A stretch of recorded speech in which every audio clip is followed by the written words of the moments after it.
It's my pleasure today to introduce to you our first speaker. His name is Art Carden. He's a professor of economics at Samford University's Brock School of Business. He's also a senior fellow with the American Institute for Economic Research and the Fraser Institute, a research fellow with the Independent Institute, a senior fellow with the Beacon Center of Tennessee, a senior research fellow with the Institute for Faith, Work, and Economics, and co-editor of the Southern Economic Journal. Very busy man, apparently.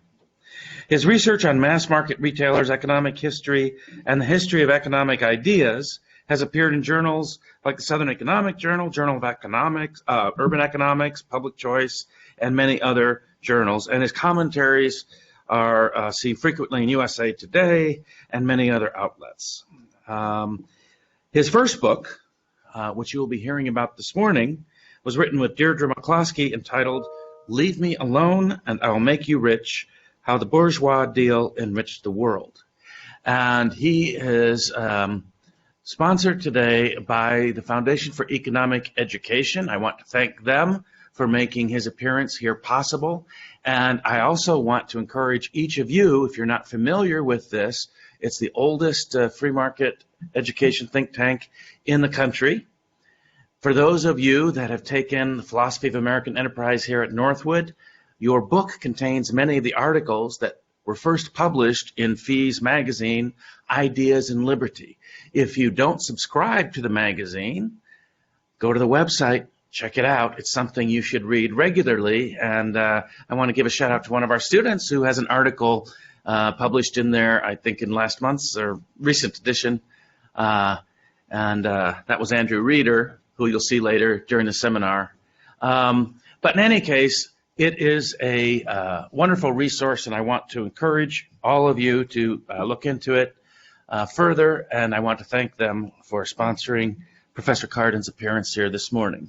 And with that, I would like to welcome Professor Carden and give him a round of applause.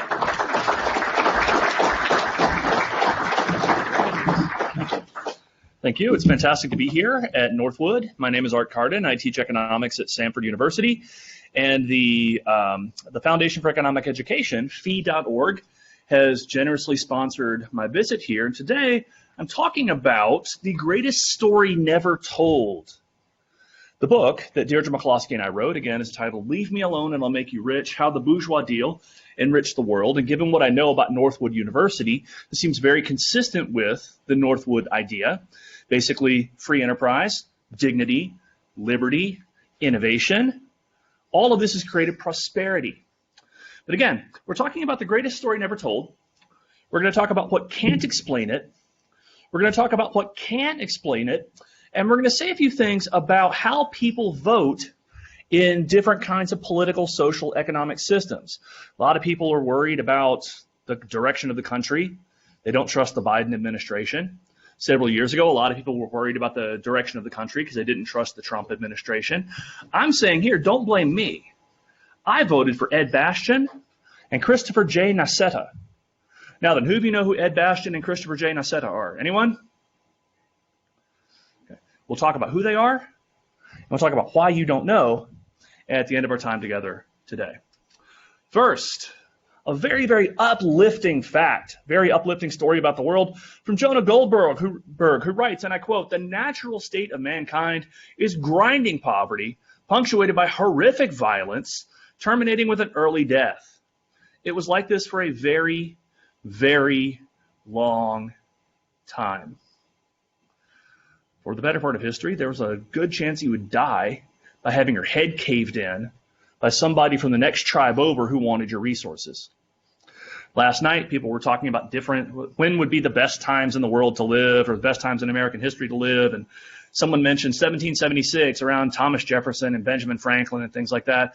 Well, odds are, if you were living in 1776, you're almost certainly not hobnobbing with Thomas Jefferson and Benjamin Franklin. You're probably working 15 hours a day in a field. You probably can't read.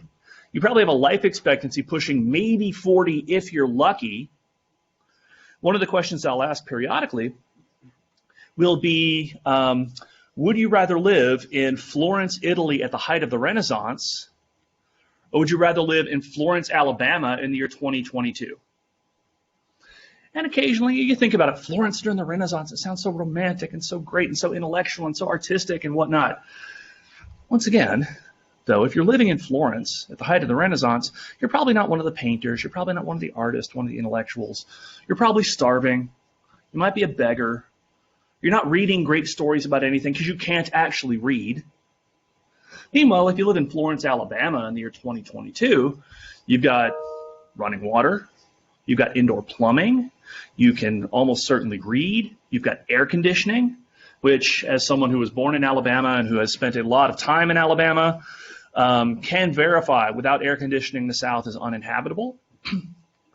You have probably among your neighbors people who work at the University of North Alabama or who work at one of the area colleges or universities. Okay, people who actually know a lot more about Renaissance Florence than the people who actually lived in Renaissance Florence. You likely would have been around had you in fact lived in Renaissance Florence. This is what life was like for almost all of history. One of my mentors in graduate school is an economist named Douglas C. North. In 1993, he won the Nobel Prize in economics for his work in economic history. He shared it with an economic historian named Robert Fogel. And in his 2005 book, Understanding the Process of Economic Change, he wrote that economic history is a depressing tale of miscalculation, leading to famine, starvation, defeat and warfare, economic stagnation and decline, and indeed, the disappearance of entire civilizations. The way that Thomas Hobbes put it, in the state of nature, life is solitary, poor, nasty, brutish, and short. Life is solitary, poor, nasty, brutish, and short. And indeed, this characterized the existence of almost every human being who has ever lived. Then something happened. Go back to about 10,000 years before Christ, and you have hardly anybody in the world. The world is basically empty. Jesus is born. The world is again basically empty. Right around the middle of the 18th century, population starts growing like gangbusters. The world is still basically empty. There's a lot of land out there and not a lot of people relative to that land, but we went from almost nobody to about 8 billion people, which last night some of the speakers were talking about the problem of overpopulation. There's almost 8 billion people in the world. Therefore, we're clearly going to run out of resources. Therefore, we're clearly all going to starve to death. Therefore, we're clearly going to live lives that are solitary, poor, nasty, brutish, and short as we compete with each other for resources. In a word, no. There are a lot more of us. We live a lot longer. A lot more of us, we live a lot longer.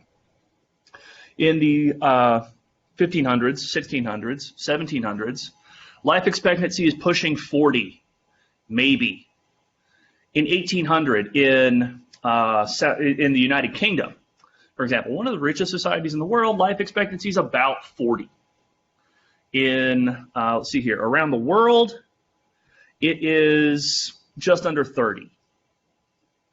Now, I just turned 43 a few weeks ago, which means that by historical standards, I'm living on borrowed time. Once again, beginning right around this time, going from the late 18th century, so 1700s, through today, life expectancy now in Japan, South Korea, the United Kingdom is over 80 years. You can expect at birth to live over 80 years. You can expect, if you are someday planning to have children, to not have to bury one of them. A shockingly frequent occurrence for, again, most of history. If you're a woman, you have a reasonable expectation that you're not going to die in childbirth. Again, a very frequent occurrence for almost all of the history of our species. There's a lot more of us. We're living a lot longer. We're producing a lot more stuff. World gross domestic product over the last 2 millennia, time of Christ, basically nothing. Okay, basically nothing. Go forward about 1800 years, it starts growing, and now the amount of stuff we produce, is well over $100 trillion a year. World gross domestic product over the last 2 millennia. Now, I know some of my principles of macroeconomics and maybe intermediate macroeconomic students might be watching this. They know the definition of gross domestic product because they know they're going to have to know it for the final exam. And the definition of gross domestic product is the market value of all finished goods and services produced in a country in a year. Okay. In short, globally, the market value of all of the finished goods and services that we humans produce is well over $100 trillion a year. That's in 2011 prices. Now then, to figure out standards of living, you do some very, very complicated math that we call division. You take gross domestic product, you divide it by population, and that gives you GDP per capita.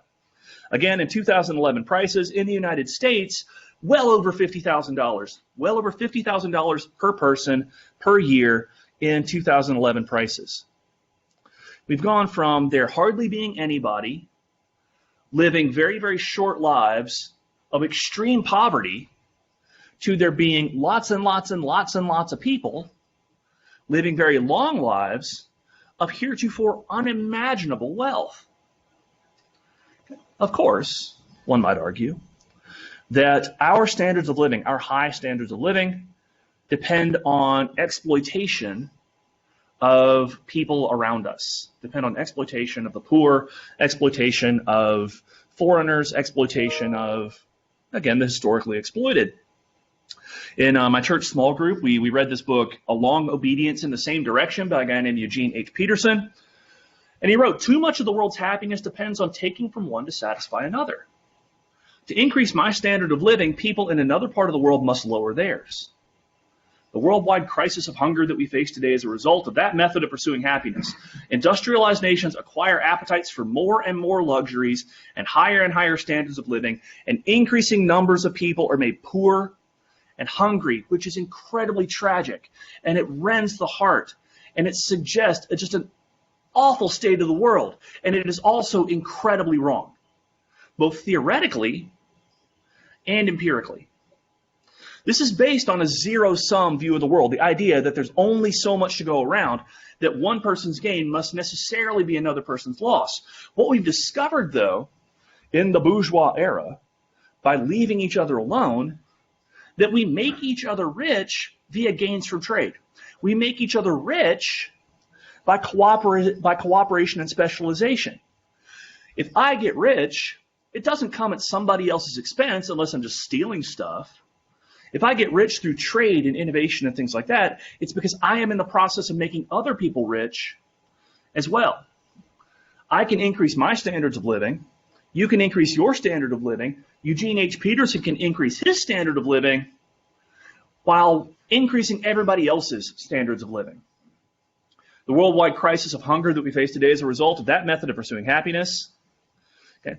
This last sentence, which I'll read again, industrialized nations acquire appetites for more and more luxuries and higher standards of living, and increasing numbers of people are made poor and hungry. That statement is simply factually false. That statement is simply factually false. If you look at the share of the global population, and indeed the raw number of people in the world living in extreme poverty, we see that not only has the share fallen, but the raw number of people living in extreme poverty has fallen dramatically since around the time I was born, 1979. So roughly late 70s, maybe early 1980s. You see that the actual number of people living in extreme poverty stops increasing and actually starts falling. So now there are far fewer people living in extreme poverty in the world than there were in 1979, even though there are far more people. What's the right number of people to live in extreme poverty? I would like to think it's 0. One person living in extreme poverty is one person too many. However, one person living in extreme poverty is far better than 5 people living in extreme poverty.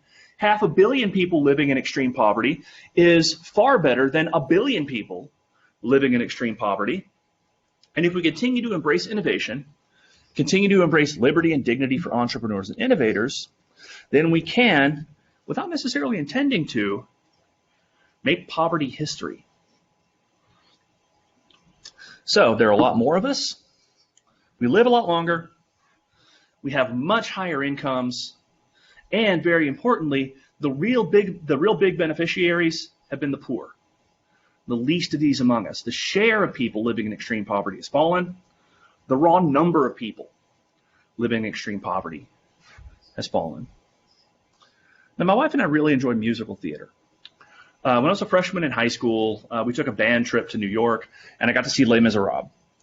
And I really got to love the music, and then eventually read the book and came to love the book. And in 2014, Les Miserables was being produced in Birmingham. And my wife and I, we got tickets and we went. We sit down, ready for the show to start. We're flipping through the program, and there's an ad in the program from an organization called the Women's Fund that is there, to help women. And the ad says, there are women like Fantine all over Birmingham. Women like Fantine all over Birmingham. And if you know the story of Les Miserables, Fantine is one of the really tragic characters. She's a single mother. She's attempting to live a life of virtue, but just gets completely screwed, basically. Okay, she ends up dying. The whole sort of thing. Very, very, very, very tragic. And the ad says there are women like Fantine all over Birmingham, living very, very poor, or lives that are solitary, poor, nasty, brutish, and short. Being an economist, I look at this and say, no, there aren't. There are no women like Fantine living in Birmingham, Alabama in 2014, or now in the year 2022. One of the things that the ad pointed out is that the average household income of a 3-person household headed by a single mother was like $31,000 a year. $31,000 a year for 3 people, which is not a lot, relatively speaking, but it is a king's ransom compared to almost all of history. You do some math, and you learn that per capita daily consumption in one of these households that's quote-unquote like Fantine in the year 2014 was about 5 times the daily per capita consumption of the average household, or the average person living in France in 1820, which is around the time that Les Miserables was set. So, the poorest of the poor in the United States have standards in the 21st century have standards of living that are 5 times higher than that of the average French person 200 years ago. And that's almost certainly an underestimate because, particularly the farther back you go in time, the harder it is to adjust for quality. The harder it is to adjust for changes in the technological possibilities that are available to people. Consider flying. I fly a decent amount. And one thing I've noticed over the last couple of years is that literally every seat has like a little entertainment center. That used to be reserved for first class. Like you would only get the entertainment stuff if you're in first class. Now literally every seat on the plane has one of these things. So you can watch the new Matrix movie or the new Spider-Man movie or something like that on a flight from one place to another, no matter where you are in the plane. Flying, period. Flying, period, is something that was available to literally no one in 1820. Now it's a form of mass transportation, more or less. The way that a flight attendant put it to me several years ago said, people don't realize they're on a bus with wings.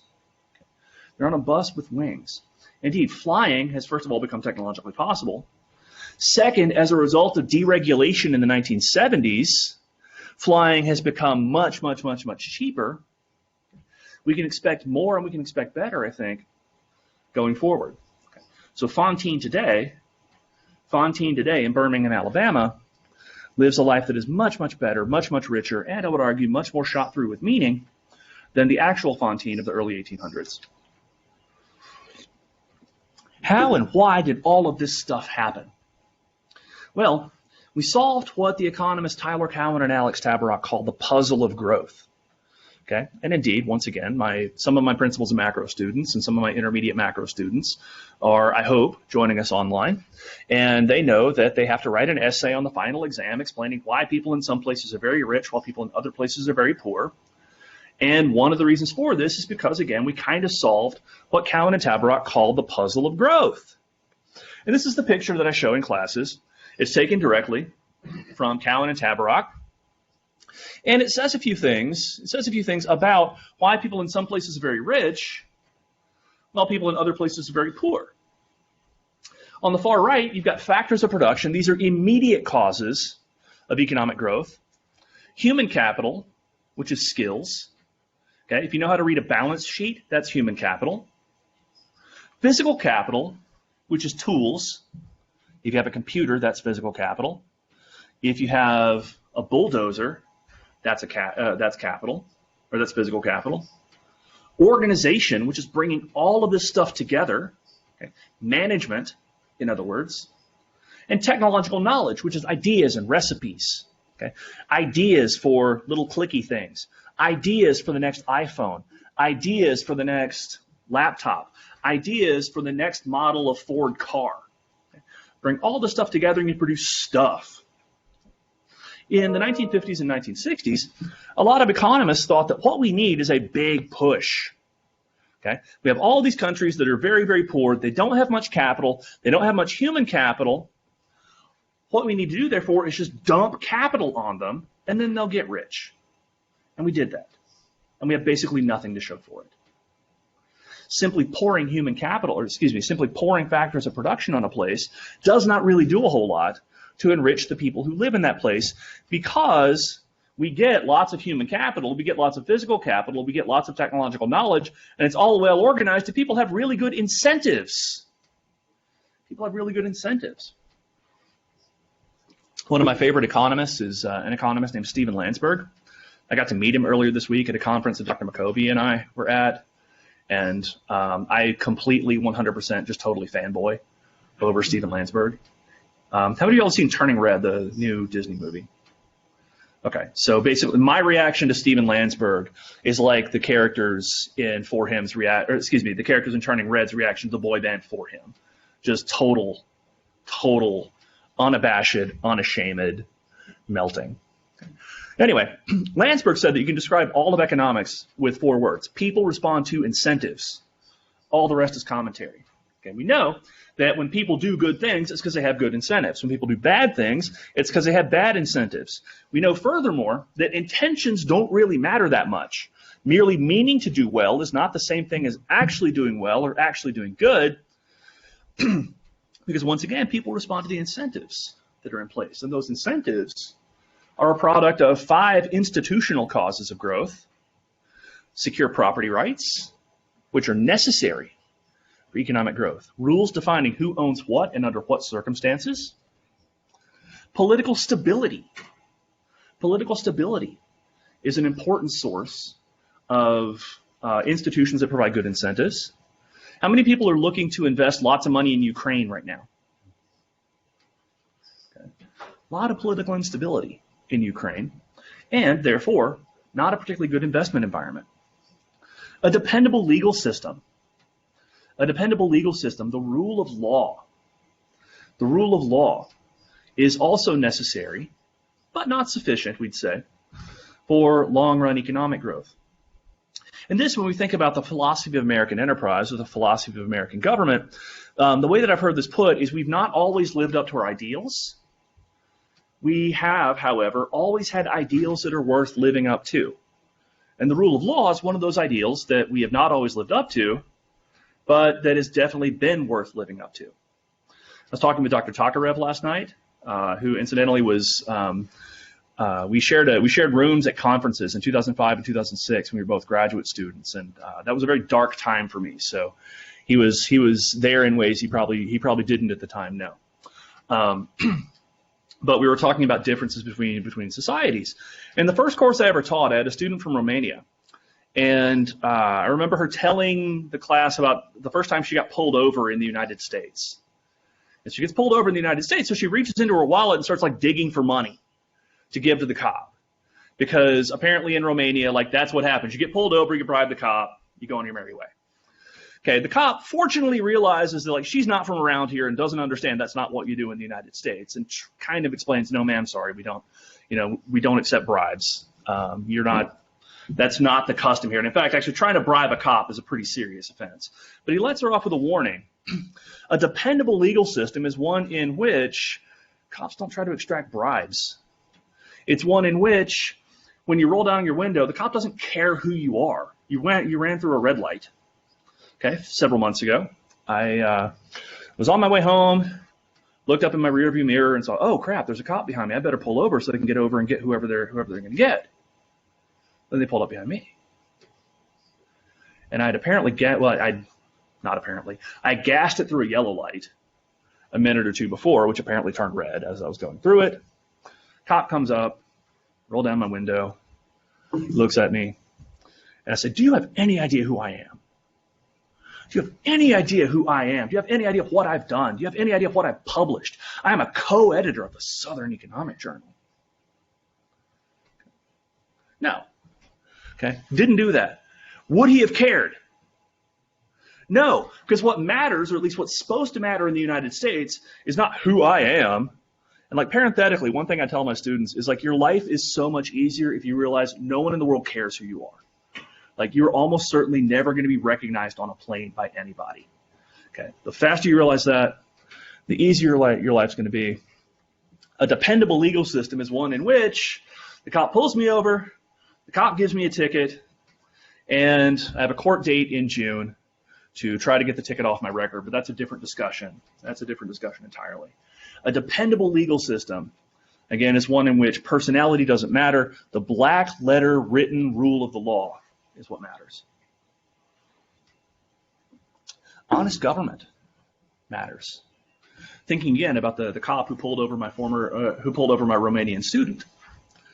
Having an honest government with relatively little corruption matters. If the health inspector shows up to your very, very clean restaurant but demands a bribe, that's basically a tax on economic activity. That's going to reduce the amount of economic activity that happens overall. The last of these institutional causes of growth is competitive and open markets. Competitive and open markets. Competitive and open markets because first they encourage efficient resource allocation.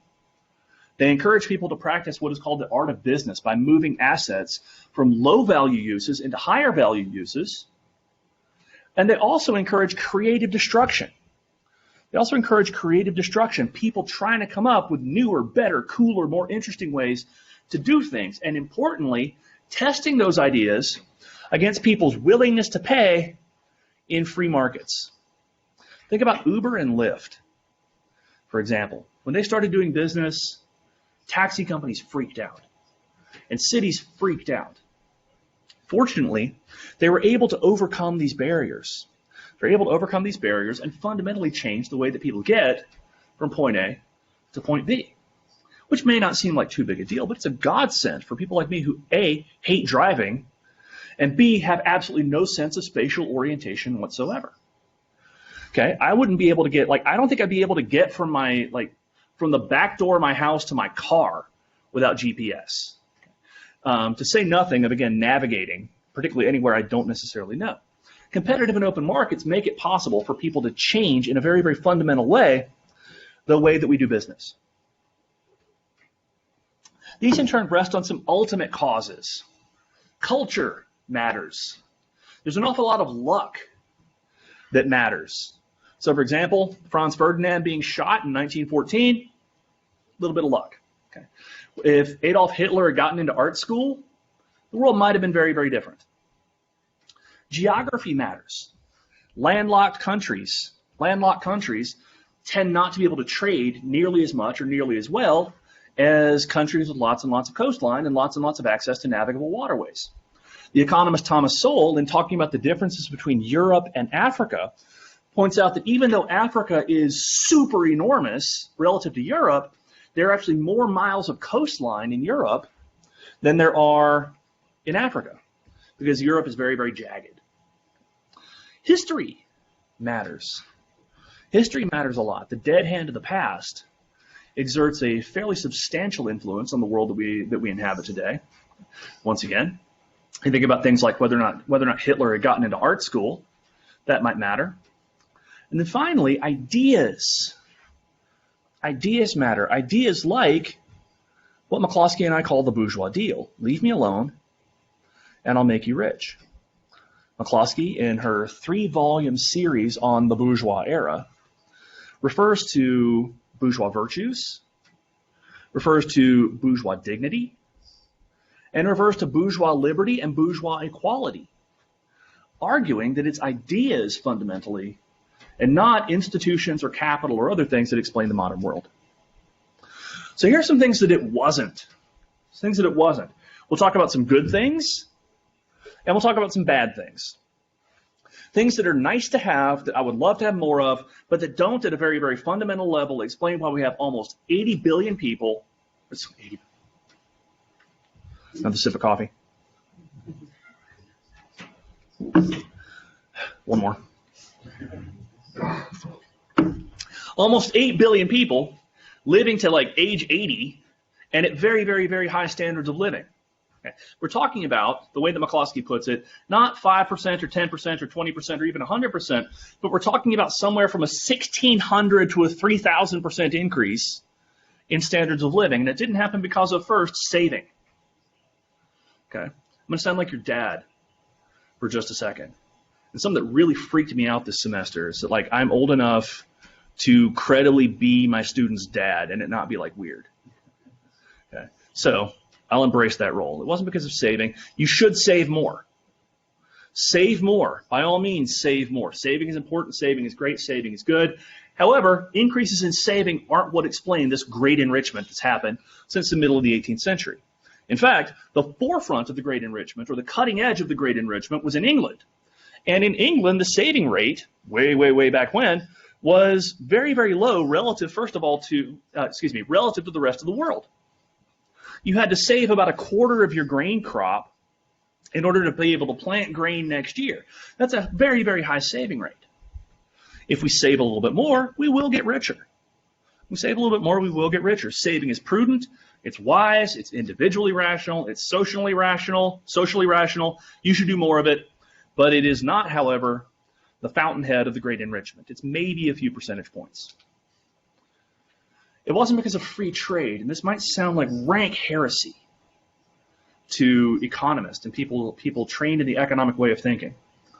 The economist Paul Krugman, who, among other things, is a columnist for the New York Times, won the Nobel Prize in 2008 for his work in new trade theory. Okay? And in fact, actually, he discovered some exceptions to the law of comparative advantage that you learned in principles of micro, principles of macro, etc. But even Krugman has said, if there's an economist creed, it would be, I understand the law of comparative advantage and I support free trade. The move to free trade in the 18th century, the 19th century, was great. We should totally have more free trade. We should get rid of tariffs immediately. Okay? There are tariffs on cherries produced in Turkey that were celebrated a few years ago by Michigan cherry farmers. We should get rid of those. There are tariffs on sugar that we should get rid of. Tariffs on steel and aluminum and all sorts of other stuff that we should get rid of. It'll give us a few more percentage points of economic growth. But once again, a few percentage points, as nice as they are to have, is not the same thing as a 1,600 to 3,000% increase in standards of living. It wasn't because of railroads. And this is one of my favorite stories. Railroads are interesting. Railroads are cool. And you might remember in high school hearing stories about how we rode the iron horse from coast to coast, and this created American prosperity because it generated the steel industry and the coal industry and lots of managerial innovations and blah, blah, blah, blah, blah. Well, one question that economists have to ask always and everywhere is, compared to what? Or what's the best alternative? And railroads, again, are very, very nice to have, but compared to other ways of transporting goods, the improvement is, again, maybe a few percentage points, not really that much. Robert Fogel, who shared the Nobel Prize with Douglas North, who I mentioned earlier, first rose to prominence by looking at the relationship between the railroads and American economic growth. And he argued that, well, if we hadn't moved a bunch of stuff by rail, we could have moved it all by canal or moved it all by water. So the relevant question is not how good are railroads compared to no transportation at all, but how good are railroads compared to simply moving stuff by water, rivers, canals, navigable waterways, and things like that. And again, he found that it was a couple of percentage points. Railroads might explain, or they definitely explain, the distribution of economic activity geographically. Railroads explain why Chicago is the big city in the Midwest, why it's not St. Louis, for example. Railroads explain why Birmingham, Alabama exists. Birmingham was originally a real estate venture where a couple of railroad tracks crossed. It's now the biggest city in Alabama. If we hadn't had railroads, we wouldn't have Birmingham, but Mobile would probably be a lot bigger. It wasn't because of railroads, which again, nice to have, not decisive. It wasn't because of schooling, which again, schooling is great. I started college in 1997 and then liked it so much I never left. Schooling is awesome. You should do more of it. You should read great books and study great things and great ideas. But once again, it wasn't schooling per se that led to the Great Enrichment in the 18th century, the 19th century. If anything, the economic historian David Mitch argues the British might have invested too much in schooling relative to what would have been optimal for economic growth. Schooling, great to have. Schooling matters. However, schooling was not decisive, nor for that matter was science.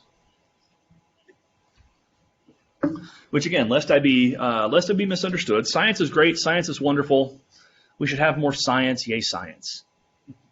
However, science and technology specifically, are not what led, or per se, are not what led to the Great Enrichment. Okay, they're not what led to the Great Enrichment.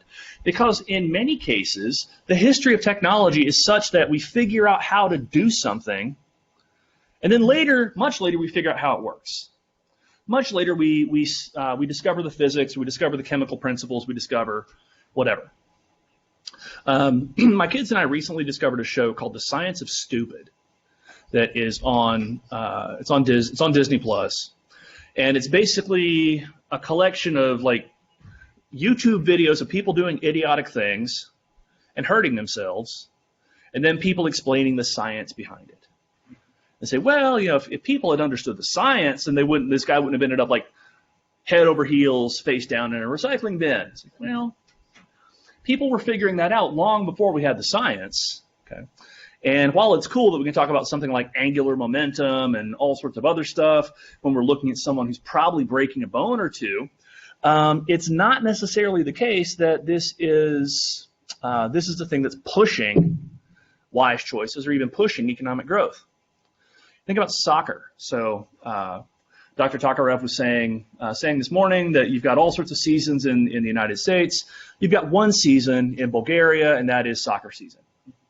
Think about Lionel Messi, probably the greatest soccer player who's ever lived. And another really cool thing that you can find on the internet is sports science. I remember watching a video in which they were explaining all the physics and blah, blah of how Lionel Messi does what Lionel Messi does.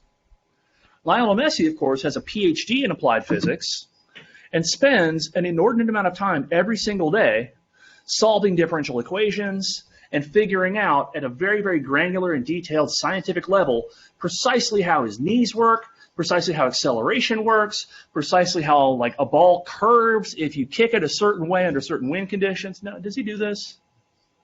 No. No, he practices. The science of how Lionel Messi does what Lionel Messi does is pretty cool, but he'd still be Lionel Messi even without the scientific understanding. Science, great to have. We should have more of it. I love it. It matters a lot. But again, it wasn't decisive for determining the Great Enrichment. There are also some bad things that have at sometimes been credited with causing the Great Enrichment. Slavery, imperialism, colonialism, killing other people. The acronym I'm starting to use now is SICK. Slavery, imperialism, colonialism, and killing. These things did not explain the Great Enrichment. It wasn't slavery. Slavery might explain why some people are very rich, some individuals are very rich, why slave owners themselves in the antebellum South got really, really rich, but they don't explain why we, the descendants of slave owners and slaves and sort of normal hoi polloi, are enjoying very, very high standards of living.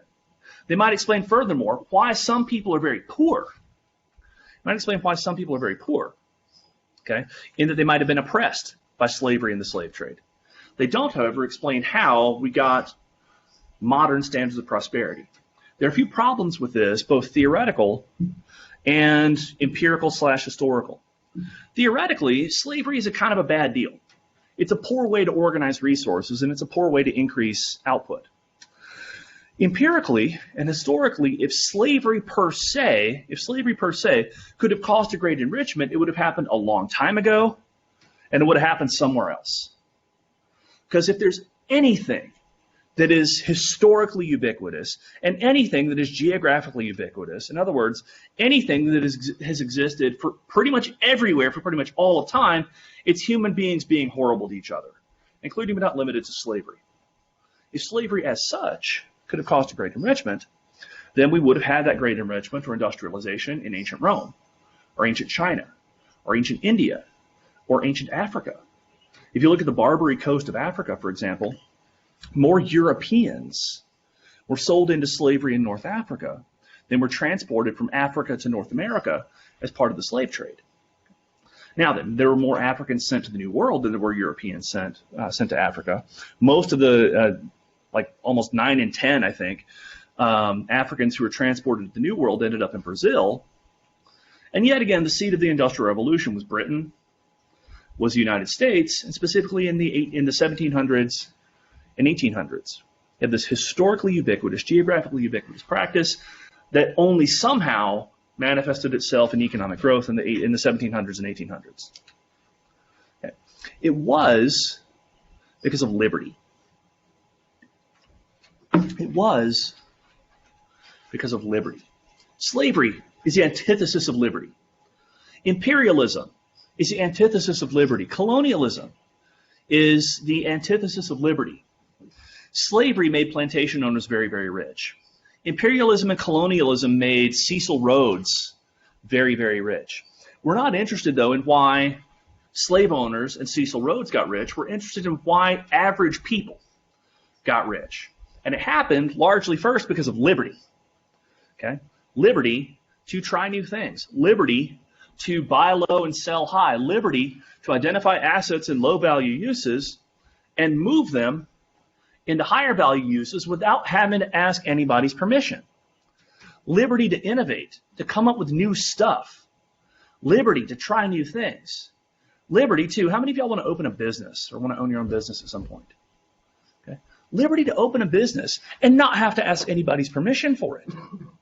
Liberty to not have to ask anybody's permission for it. And also dignity. It happened because of dignity. So there's leave me alone, liberty, okay, and I'll make you rich. How the bourgeois deal enriched the world. And the bourgeois deal, once again, is a combination of liberty and dignity.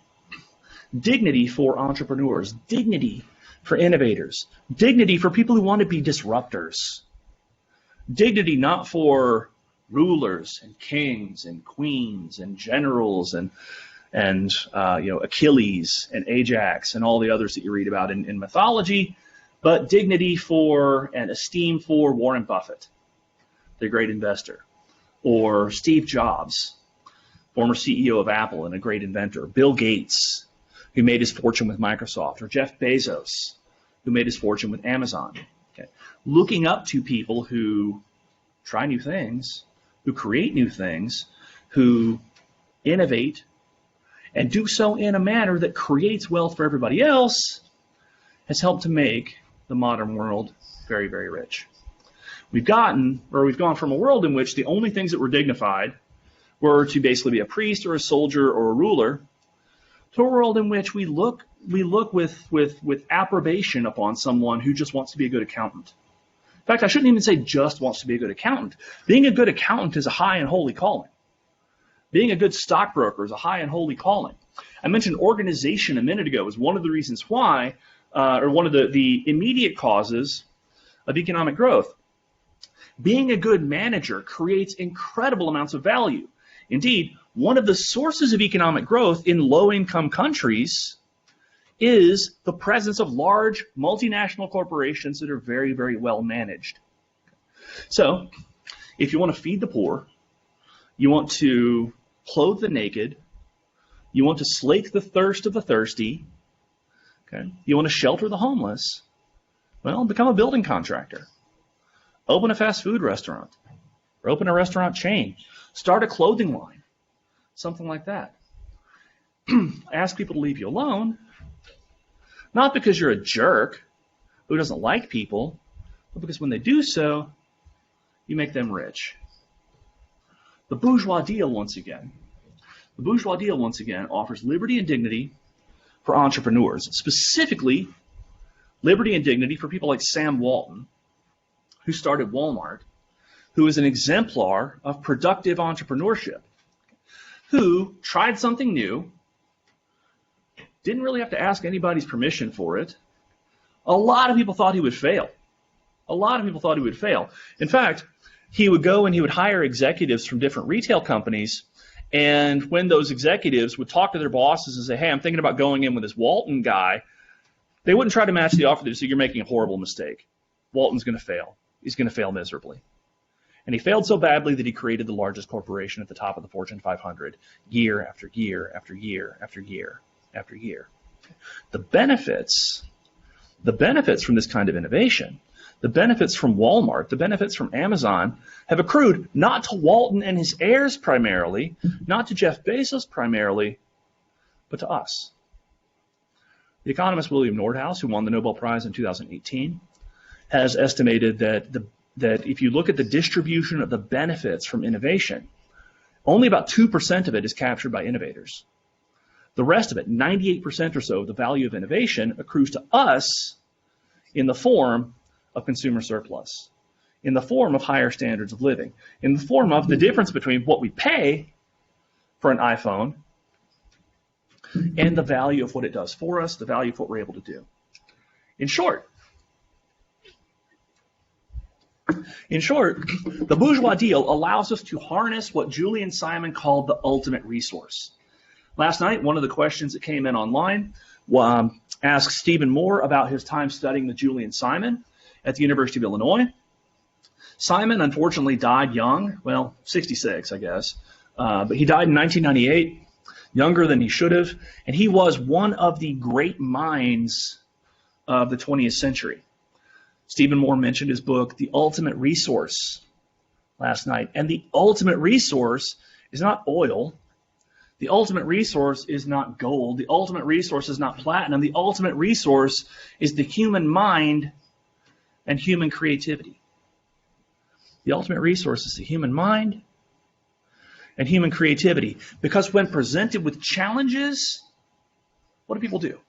They come up with solutions. When presented with challenges, people come up with solutions. COVID, probably the greatest challenge of my lifetime, the greatest challenge of yours, no doubt. Well, people came up with all sorts of ways to work around it. And in fact, we probably would have done a lot better had it not been for people who wanted to, quote unquote, help and who wanted to protect us by regulating the markets for drugs and pharmaceuticals and things like that. The coronavirus was sequenced, I want to say in early January of 2020. So conceivably, we could have had a vaccine for the coronavirus before people even knew that it was coming, really, before it started to blow up into a pandemic.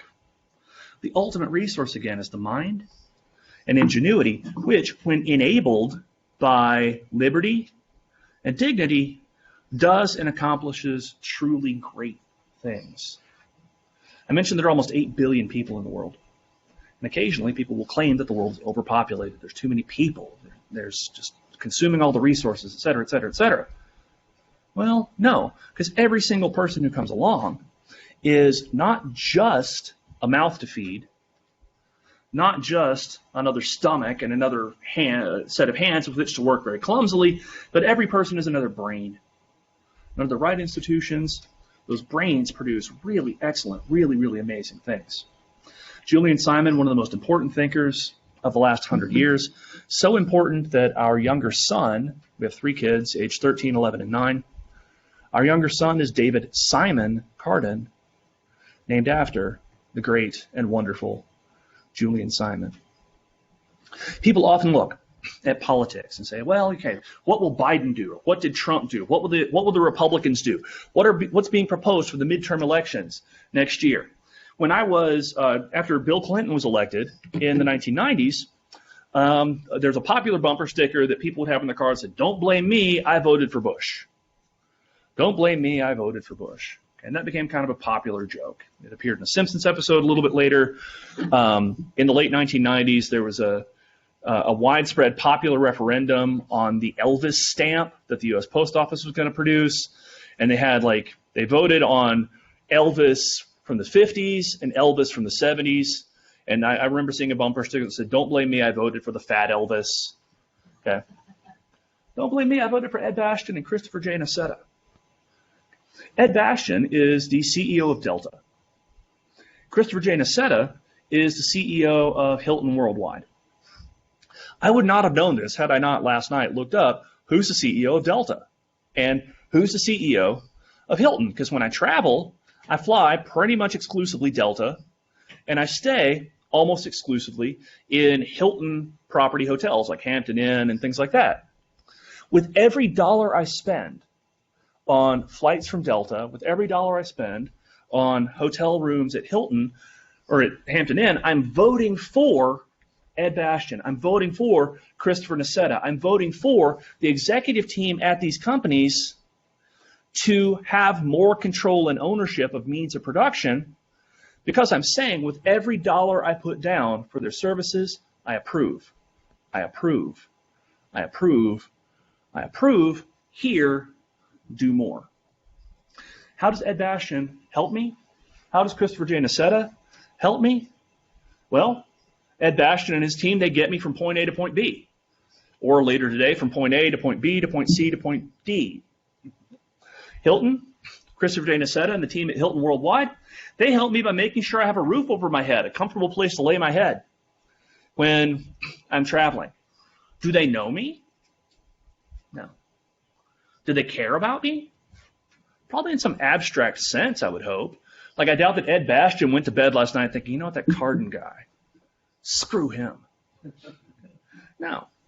They probably care about me in some sort of very broad sense, but they don't care about me specifically in the same way they care about their own families, the same way I care about my own kids. Indeed, I'm pretty sure that Christopher Nassetta does not know who my kids are. And yet he takes care of them. Why? Why? They serve me because I, in turn, serve them. Okay? It's not an economics lecture for something like Freedom Week without an Adam Smith quote. And here's an Adam Smith quote. He writes, and I quote, "It is not from the benevolence of the butcher, the brewer, or the baker that we expect our dinner, but from their regard to their own interest." Ed Bastian and Christopher Nassetta serve me. They help me take care of the stuff that I think is important. They help me take care of my family. Not because they care about me as such, not because they care about my kids as such. Okay. It would be presumptuous of me to expect them to love and care for my kids the way that they love and care for their own. Rather, we're able to cooperate to mutual advantage. They take care of me because I, in turn, take care of them.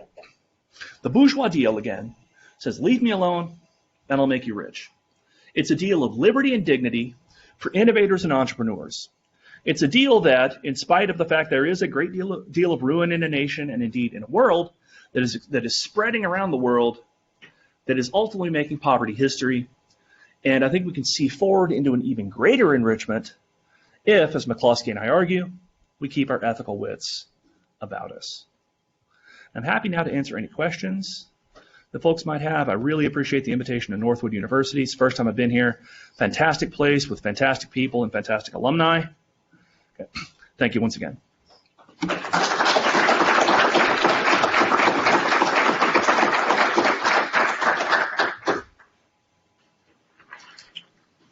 Seeing no hands, I'll take the round to asking the first question. So, could you vote how much Bastian and Nassetta should be paid for what they do? Because that seems to be one of the biggest problems people have with this liberty and dignity idea. The idea that some people earn extraordinary amounts of money. And even though we all gain, perhaps the distribution of those gains go disproportionately to the people at the top. So I responded to this in two ways. One, by kind of appealing to the Nordhaus point, that if 98% of the benefit of innovation accrues to us in the form of consumer surplus, it's not at all clear to me what Ed Bastian and Christopher Nassetta and the Walton heirs and Jeff Bezos and Elon Musk still owe us. If we're the ones who are obtaining 98% of the value of what's being gotten. So that's one response. A second response is people respond to incentives. And it's nice that folks like this have incentives to serve us, even though they might make a lot more money than I do. Okay. Third, and this is where I get a lot of pushback, I personally don't think that inequality is morally important. I don't think that inequality is morally important. In fact, I think that material equality is morally irrelevant for a lot of different reasons. But most importantly, because it is, the way that Paul Hayne put it, it's in a lot of ways the sanctification of envy. And envy is a vice that can never be satisfied. One of my favorite movies is called Enemy at the Gates. And if you haven't seen it, I strongly encourage it. It's about the Battle of Stalingrad, which, like, if you want a story with no good guys, you've got Nazis fighting communists. Okay, at the Battle of Stalingrad. Not really clear who you're going to root for in that situation. And there's one of the characters in the movie, his name is Danilov, is like a propaganda officer for the Soviet Union, and he's like all in on communism. And he starts to get jealous of the hero of the movie, Vasily Zaitsev, who's a sharpshooter. I haven't seen the movie in a while, but I think because the girl falls in love with Vasily instead of Danilov. And he gives this great speech toward the end of the movie saying, we tried to create a new society, a new man, where nobody would have anything to envy, but everybody's always going to have something that somebody else wants, that somebody else wants to appropriate. A better smile, a cuter girlfriend, more wit, something like that. There are always going to be inequalities. And those inequalities can be a blessing as they are under sort of free market, innovist, liberal capitalism, or they can be a curse as they are under socialism. Specifically and empirically, historically speaking, again, the benefits of innovation have accrued primarily to the descendants of the least of these among us. Okay, I doubt that any of us are descended from gods and kings. As I'll periodically say to audiences, I'm descended from the Sledges of Lauderdale County, Alabama. And nobody's impressed. Because the Sledges of Lauderdale County, Alabama are not an especially impressive group of people. My great uncle Cleet the bootlegger, I'm sure, had some interesting stories and probably some very interesting run-ins with the law. But ours is not exactly a family history of high adventure and noble undertaking. The benefits have accrued, again, primarily to the poor. Furthermore, the way that, so my advisor, John Nye, who's now at George Mason University, where Dr. Smith went to graduate school, he wrote a couple of really great articles about 20 years ago now on inequality, and he argued that the richer a society gets, the less and less and less and less meaningful money income becomes as a meaningful measure of difference between people. And one of the examples he uses, and one that we borrow in our book, is like go to. They have Golden Corral here, okay, or like Old Country Buffet or somewhere like that. Huh? Okay, sure. Like you go to any of these restaurants, you go to like any buffet restaurant, like a Ryan Steakhouse or Hometown, whatever, anything like this. You go, you pay maybe $15, and you get what literally would have been better than a King's Feast, hundreds and hundreds and hundreds of years ago. Okay. People today, even people of relatively modest means, are able to enjoy things that the kings and queens of yesteryear could not have imagined. And moreover, Nye argues, and I think he's correct, that the difference between a meal at Golden Corral and a meal at the French Laundry, which is a restaurant in California that's usually regarded as like the best restaurant in the world, the differences between those are tiny compared to the difference between starving to death and what was available to kings and queens of yesteryear. Something that meaningful inequality has in fact fallen. I think that in any event, inequality is not morally relevant, and I think that an overemphasis on inequality is in fact dangerous.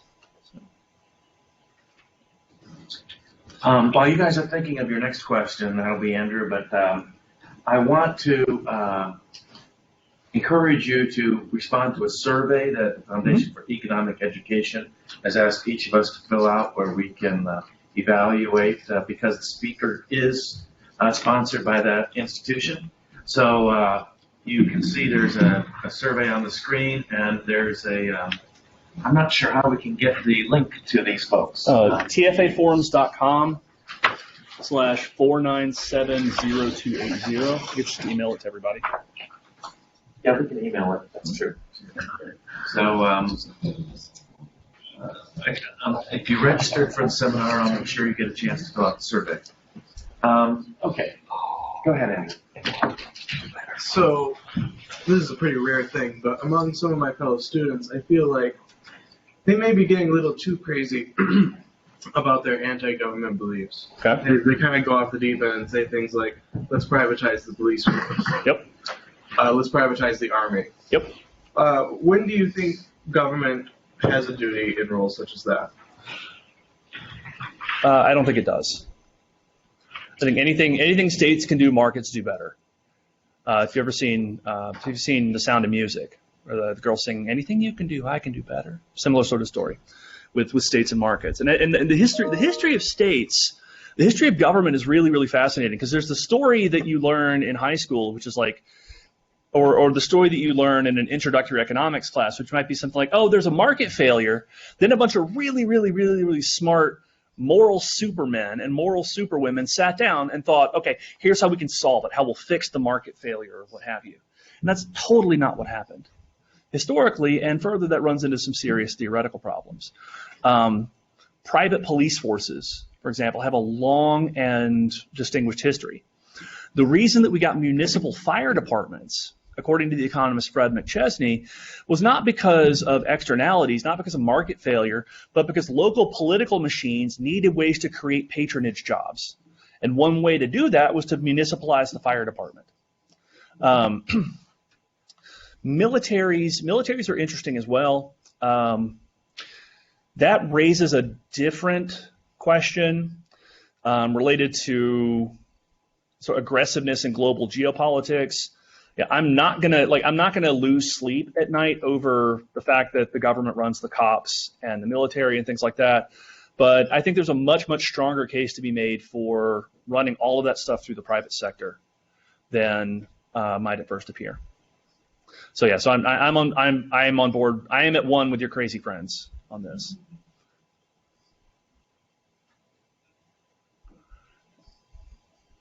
And reading suggestions on this, again, I mentioned Fred McChesney. He's got a great book called Money for Nothing, The Political Economy of Rent Extraction. It's about 25 years old now. A more updated version of the similar argument is by Randall Holcomb in a book called Political Capitalism.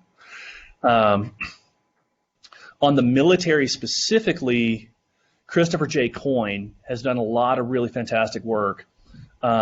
His book, After War, The Political Economy of Exporting Democracy, is absolutely fantastic.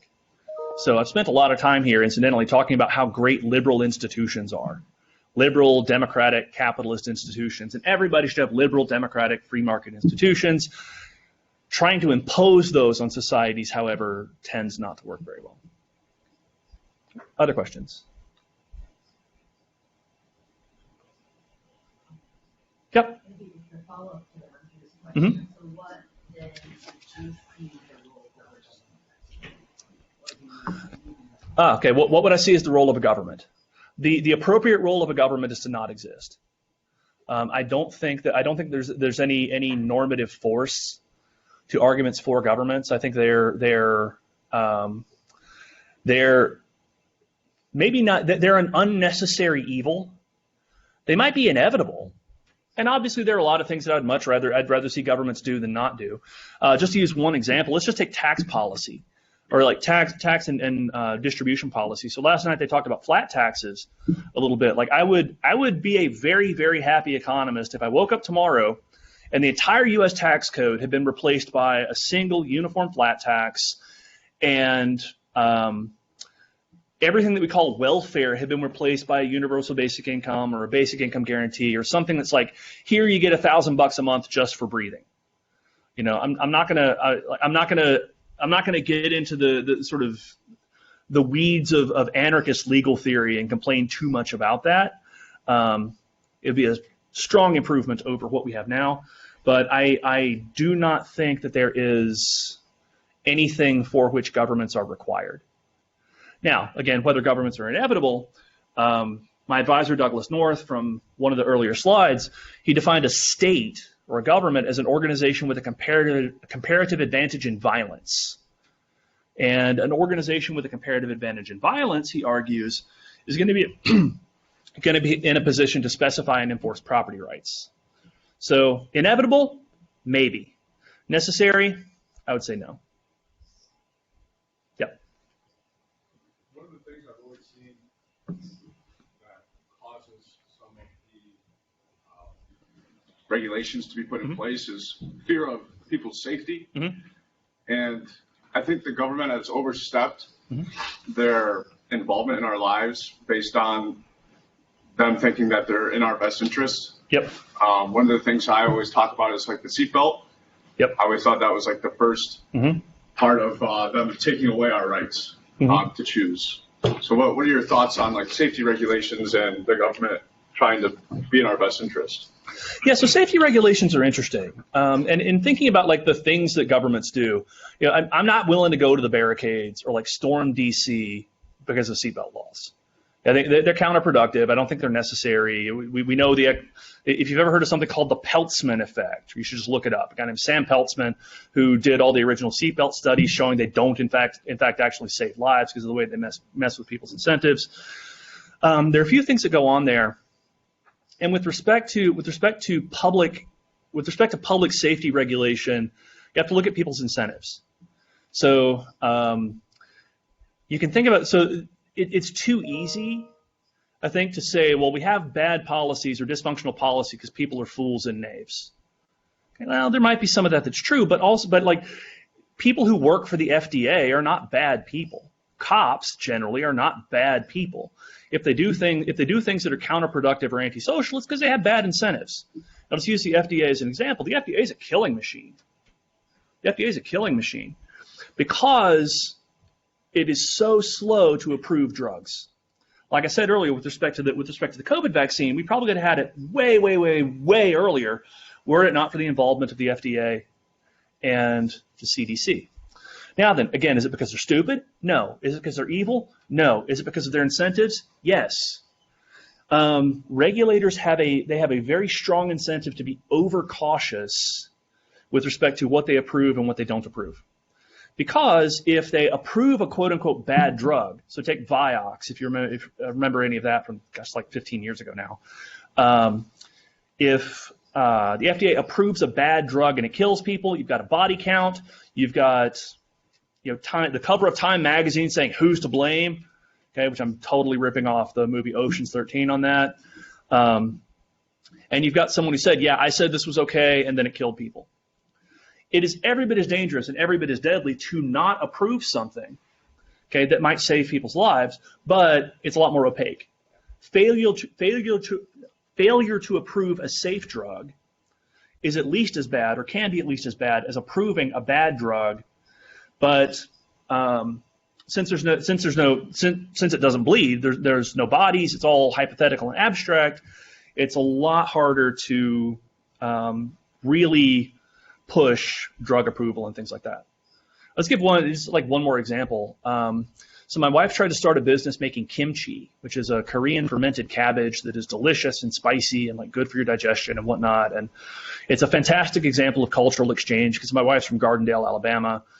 We've never been to Korea, but she started making this and started selling it because people loved it and they thought, oh, you should totally sell this. And she had restaurants around Birmingham like lined up ready to buy her kimchi because they thought it was great. And she went to get her business license and they said, okay, you got to go to the health department. All right, not that big a deal, right? Okay, it's fine. You pay for a business license, it's a couple $100 maybe. You have to collect taxes. This isn't a huge incursion on liberty. It is, but it's not that bad. And then she goes to the health department and she says, I want to make kimchi. They say, okay, that's great. What's kimchi? And she ended up after a while just abandoning the whole thing because the county health department and the state health regulators, first of all, had no idea what a product was. Second, you just kept getting run around and run around and run around and run around and run around, and she just decided it wasn't worth it. Now, one of the things that makes this, the cruel irony of this, is that one of the arguments for pure food regulation or for safety regulation is based on what's called asymmetric information. The argument is that the producer knows a lot more about the product than the consumer. And since the producer knows a lot more about the product than the consumer, then they can take advantage of the consumer. Therefore, we need regulators to step in and make sure that the products are okay. Again, in this case, the regulators had no idea what the product even was. Okay, the asymmetric information here, and this actually would be, for those of you interested in graduate school, I think would be a fantastic research topic, asymmetric information in the regulatory state. The regulators didn't know what the product was. The customers knew the product inside and out. The producers knew the product inside and out, and it was the ignorance of the regulators that created failure, not asymmetric information between the producer and the consumer.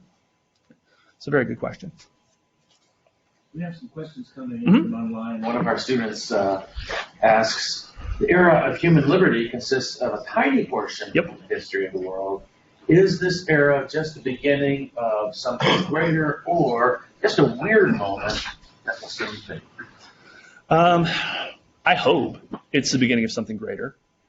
If it is just a weird moment, if it's a weird moment that will soon fail, I don't believe that enough to change my current asset allocation. So I'm still very heavily invested in the stock market and things like that. I'm not going to really start worrying about it until it becomes clear that I need to be stocking up on like ammunition and canned goods. I'm pretty sure for the foreseeable future that liberty and dignity are with us to stay. And there's another question that's somewhat related. There's some authoritarian governments right now creating problems in the world. This reader specifically mentions Russia and China. And see if I can get the gist of the question. They don't have the same understanding, apparently, of liberty and dignity. And what does that imply for the future of their people, and how can we overcome that? Okay, so two principles that have to be firmly ingrained in any sort of way of thinking about public policy. The first is first do no harm. Okay, first do no harm. So don't step in and actively make things worse, which is a lot easier to do than we might at first think. Just to give you kind of an idea of the world we live in, I walk my dog in a place called Avondale Park, and there are these giant signs next to a little pond with pictures of a duck. It says, "Thank you for not feeding us bread." It turns out white bread makes ducks, or bread, period, just makes ducks and geese sick. And like I'll periodically see people standing next to the sign where it says very giant, "Thank you for not feeding us bread," throwing bread or throwing crackers or whatever to the ducks. Okay. The fact that that's the world we live in makes me very, very skeptical of our ability to intervene advantageously on behalf of the rest of the world. Second principle to remember is that there are no solutions, there are only trade-offs. There are no solutions, only trade-offs. And this is where the making of, discussion of, and understanding of public policy becomes really, really complicated. Because we have to be super duper clear on the effects of the social processes we set in motion by, say, for example, if we were to intervene in the conflict between Russia and Ukraine. In terms of making things better, well, one, that's why I do what I do. Come around and talk about how great liberty and dignity for innovators and entrepreneurs are. And also one of the reasons why I'm a big fan of much more liberalized immigration regimes. Because I'd love for people to have easier exit options when they want to get out, say, of Ukraine or Russia or Haiti or any of a number of other places. But unfortunately, we've got about a minute left, and that's a multiple days worth of discussion, I think. Okay. Yeah. If we did have time for a quick question, it would Have to be quick. Is there anybody? Well, in that Where can I buy your book? Amazon.com. Amazon.com. Every copy you buy is half a gallon of gas here in Michigan, about a third of a gallon of gas in Las Vegas, where we were earlier this week. Paperback's coming out. And by the way, your book is being considered for what we call the OmniQuest selection. It may be that every Northwood student may be reading it next year, depending on the outcome of the review process. But nice. I don't think you should wait for some committee to determine whether or not to read this book. I highly recommend that you read this book. It's very good. And if you've got a real appetite for going in deep, read all three of McCloskey's books, which go into much more depth. But yes, I can highly recommend them. And I am certainly pleased with this presentation here today. I want to thank you, Professor Carden, for being with us. Thank you.